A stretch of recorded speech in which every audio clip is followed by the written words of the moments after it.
السلام علیکم ورحمۃ اللہ۔ پیارے بھائیوں اور میری معززات ماؤں بہنوں اور بیٹیوں، بلوغ المرام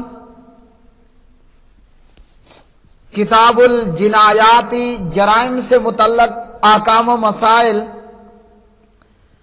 باب قتال آل البغی، باغی لوگوں سے قتال کرنے کا بیان۔ اور یہاں اس سے مراد حق سے اور صداقت سے اعراض کرنا، اور اسی طرح مسلمان امراء، حکمران اور خلفاء کے خلاف رعایا کا خروج کرنا ہے۔ باب قتال اہل البغی، باغی لوگوں سے لڑائی کرنے کا بیان۔ سبق نمبر 256 256۔ بسم اللہ الرحمن الرحیم۔ عن عبد اللہ بن عمر رضی اللہ تعالی عنہما قال قال رسول اللہ صلی اللہ علیہ وسلم من حمل علینا السلاح فلیس منا، متفق علیہ۔ عبداللہ بن عمر رضی اللہ تعالی عنہما راوی ہیں۔ امام کائنات جناب محمد رسول اللہ صلی اللہ علیہ وسلم نے فرمایا، جس نے ہمارے خلاف ہتھیار اٹھایا وہ ہم میں سے نہیں ہے۔ ہمارے خلاف یعنی کوئی بھی مسلمان امت کے خلاف ہتھیار اٹھاتا ہے، وہ تلوار اٹھائے، وہ گن اٹھائے، وہ گرنیڈ اٹھائے، وہ بارود اٹھائے، جو بھی مسلمانوں کے خلاف جیکٹ لے کر آئے، جیکٹ بارود پھاڑے، جس نے ہمارے خلاف ہتھیار اٹھایا وہ ہم میں سے نہیں ہے۔ پیارے بھائیوں اور بہنوں، اسلام مسلمانوں کو باہمی اخوت و محبت و بھائی چارے کا درس دیتا ہے، اور مسلمان کو ایک دوسرے سے خیر خواہی اور ہمدردی کی تعلیم دیتا ہے، اور ایک دوسرے سے تعاون اور مدد کا سبق پڑھاتا ہے۔ تو پیارے نبی علیہ الصلوۃ والسلام کی اس حدیث کی روشنی میں ہمیں یہ معلوم ہوا، مسلمان کا مسلمان کے خلاف اسلحہ استعمال کرنا اسلامی تعلیم کے سراسر خلاف ہے۔ تو جو آدمی مسلمانوں پر ہتھیار اٹھائے گا، نبی علیہ السلام نے فرمایا اس کا ہمارے ساتھ کوئی تعلق نہیں ہے۔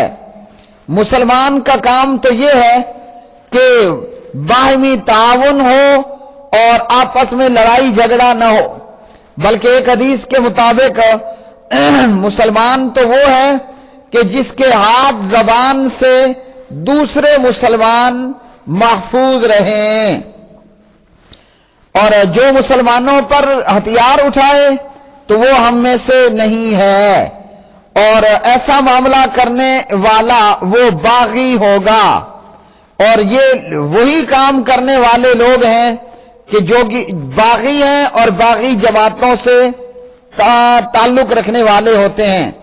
جو لوگ معاشرے کا، مسلمان معاشرے کا امن و امان تباہ کرنے کی کوشش کریں، قرآن پاک نے ان کے ساتھ لڑائی کا حکم دیا ہے، تا وقت کہ وہ اپنی باغیانہ حرکتوں سے باز آ جائیں۔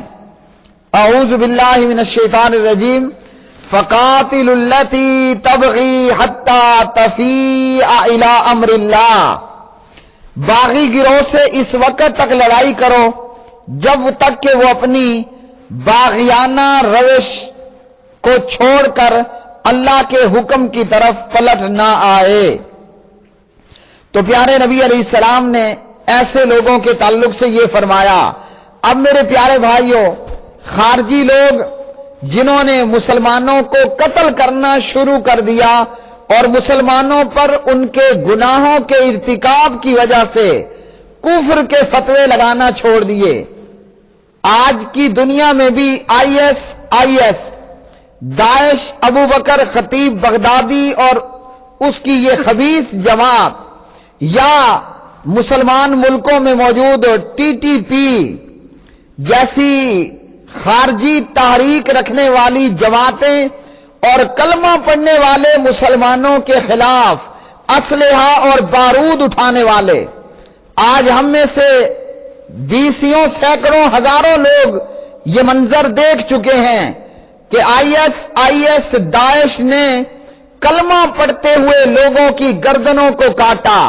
کلمہ پڑھنے والے مسلمانوں کے ساتھ وہ تشددانہ حربے استعمال کیے گئے جو کہ اسلام نے کافر کے تعلق سے بلکہ جانور کے تعلق سے بھی حرام بتلائے۔ کلمہ پڑھنے والے مسلمانوں کو پانیوں میں ڈبو ڈبو کر مارا گیا، مسلمانوں اور انسانوں کو پٹرول چھڑک کر آگ لگائی گئی، مسلمانوں اور انسانوں کے ساتھ بارود اور گرنیڈ باندھ کر ان کو پھاڑا گیا اور ان کو تباہ کیا گیا۔ کلمہ پڑھنے والی مائیں، بہنیں اور بیٹیوں کو لونڈیاں بنا کر بازاروں میں اور منڈیوں میں بیچا گیا۔ لا حول ولا قوت الا باللہ العلی العظیم۔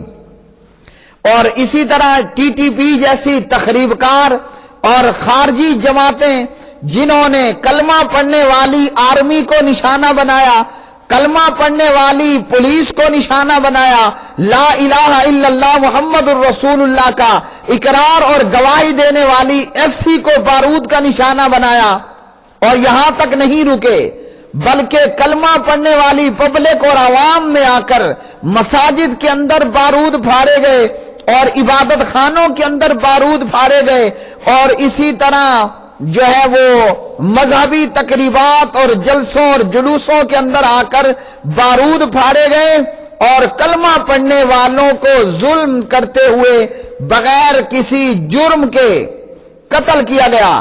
چاہے بغیر کسی جرم کے قتل ہونے والا آرمی کا جوان تھا یا آفیسر تھا یا پولیس کا جوان اور آفیسر تھا یا ایف سی کا جوان اور آفیسر تھا یا بازاروں میں موجود پبلک تھی یا عبادت گاہوں میں موجود عوام، ان کلمہ پڑھنے والوں کو ان لوگوں نے قتل کیا، ان کے خلاف بارود اٹھایا اور مسلمان کلمہ پڑھنے والوں کی گردنیں کاٹ کر ان کے ساتھ فٹ بالیں کھیلی گئیں۔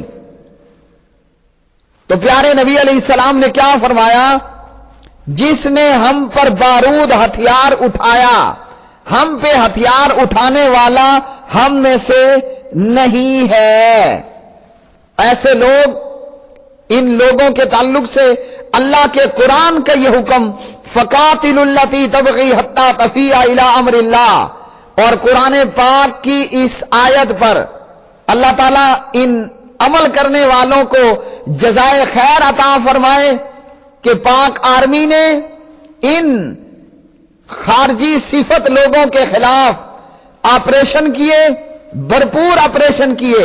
آج وہ وانا وزیرستان کے علاقے الحمدللہ امن و امان کا منظر پیش کر رہے ہیں، یا آئی ایس اور اسی طرح دیگر تخریب کار اور باغیوں کے خلاف المملکہ العربیہ سعودیہ نے آپریشن کیا، اور اللہ تعالیٰ ان باغیوں کے خلاف لڑائی میں مسلمان امہ کو کامیابی عطا فرمائے، اور ان باغیوں کو اللہ تعالیٰ نیست و نابود فرمائے، اور انہیں اللہ ہدایت عطا فرمائے، اور ان باغی گروہوں کے فتنوں سے اللہ تعالیٰ علماء کو، عوام کو، خواص کو اپنی حفاظت میں رکھے۔ اگلی حدیث